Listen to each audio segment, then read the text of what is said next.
नमस्कार। हमारे भारत की प्राचीन संस्कृति के अनुसार हमारे यहाँ किसी प्रकार का महिला पुरुष में कोई भेद नहीं रहा है। हमने जहाँ एक ओर पुरुष देवताओं की पूजा की है, तो हमने दूसरी ओर महिला देवी की भी पूजा की है। हम भगवान शंकर की पूजा करते हैं तो माता पार्वती की भी पूजा करते हैं। हम भगवान गणेश की पूजा करते हैं तो माता गौरी की भी पूजा करते हैं। हम भगवान विष्णु की पूजा करते हैं तो माता लक्ष्मी की भी पूजा करते हैं। हम भगवान राम को मानते हैं तो माता सिया को भी मानते हैं। कुल मिलाकर हमारे यहाँ इस प्रकार का कोई कभी भेद रहा ही नहीं। और यही कारण है कि कालांतर में तमाम जो राज्यों की रानी जो राज्य को संचालित करती रही, इसे अनेकों उदाहरण भरे पड़े हैं। तमाम विद्वान अगर पुरुष हुए हैं तो महिलाएं भी विदुषी हुई हैं। इसके उदाहरण हमारे इतिहास में भरे पड़े हुए हैं। और जिस प्रकार से कालांतर में जो चाहे मुगलों के साथ संघर्ष रहा हो, अंग्रेजों के साथ संघर्ष रहा हो, तो तमाम उस संघर्ष को करने वाली भी महिलाएं ताकतें भी हमारे यहाँ रही हैं।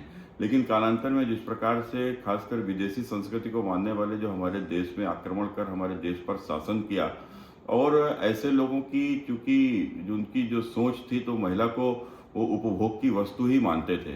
यही कारण रहा, कहीं ना कहीं उनके आतंक के चलते हमारे यहाँ पर्दा प्रथा जैसी तमाम सारी कुरीतियाँ उत्पन्न हुई। महिला घर घर में ही रह गई, उसकी शिक्षा दीक्षा से दूर हो गई। तो इन सब कारणों के चलते निश्चित रूप से महिलाओं का वो स्थान नहीं रहा, और धीरे धीरे अन्य धर्मों की भांति हमारे यहाँ भी पुरुष प्रधान हमारी संस्कृति हो गई।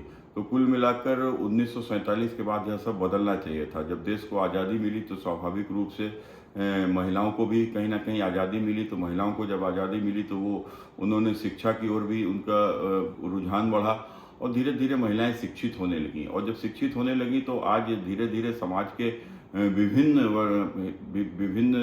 वर्गों में जाकर वो कहीं ना कहीं आगे भी बढ़ी है। महिलाएं आईपीएस भी बनी हैं, आईएएस भी बनी हैं, महिला नेता भी हुई हैं, मुख्यमंत्री भी हुई हैं, राष्ट्रपति भी हुई हैं, प्रधानमंत्री भी हुई हैं।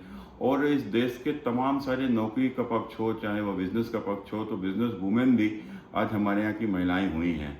तो इन्हीं सब चीज़ों के चलते उनको महिलाओं को जो कि उनकी आधी आबादी है, और उनको पुरुषों के बराबर उनका भी अधिकार हो। और जिस प्रकार से महिलाओं को खासकर पंचायतों में आरक्षण देकर और एक महिला लीडरशिप भी पिछले कई वर्षों से हमारे देश में डेवलप हुई है। तो एक समय था कि आज उनको विधायिका में भी जहाँ के ऊपर वो निर्णय लेने में सक्षम हो, चाहे वह विधानसभा हो, लोकसभा हो, तो उसमें भी उनका आगमन हो। तो इसको लेकर उनको आरक्षण देने का काम किया था। लेकिन जिस प्रकार से 2023 में लोकसभा को देखते हुए तो सारे दल एकजुट हो गए। लेकिन अब उस जो जो नारी अधिनियम जो हमारा लोकसभा में पास हो गया था, वो 2023 में उसको अब समय था इम्प्लीमेंट करने का।